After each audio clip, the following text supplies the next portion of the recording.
মুসলিম ধর্মাবলম্বীদের পবিত্র স্থানগুলোর মধ্যে অন্যতম পবিত্র স্থান হল মসজিদ, যেখানে নামাজ আদায়ের পাশাপাশি চলে সকল ধর্মীয় কার্যক্রম। ফরিদপুরের নগরকান্দা উপজেলার হিয়াবলদী জামে মসজিদ গ্রামের নামের সাথে মিল রেখেই নামকরণ করা হয়েছে মসজিদটির।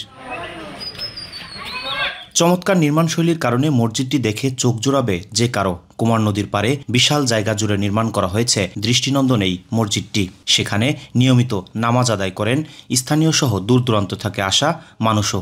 এখন এই মসজিদে নামাজ পড়ি, অনেক কত খুশি লাগতেছে আমাগো। সৌদি আরবের এক সাহেব, তিনি আমাদের পার্শ্ববর্তী গ্রামের একজনের ওসিলায় আমাদের এই মসজিদটা তিনি কইরা দিয়েছে।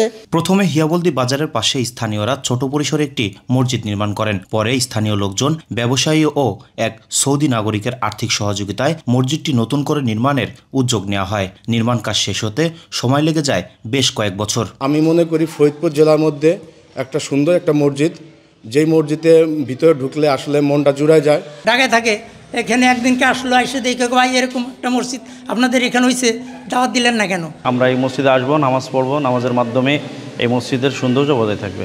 নজরকাড়া স্থাপত্যশৈলীতে নির্মিত মসজিদটি নির্মাণ করা হয়েছে যশোরের জঙ্গলবাধাল গ্রামের জামে মসজিদের আদলে, যেটি নির্মাণে খরচ হয়েছে প্রায় 1 কোটি টাকা।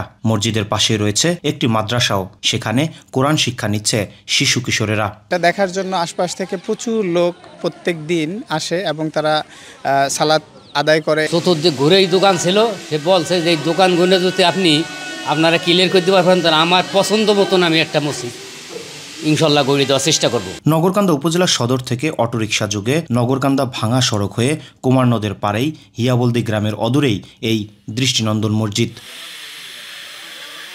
শফিকুল ইসলাম জনি, মাই টিভি, ফরিদপুর।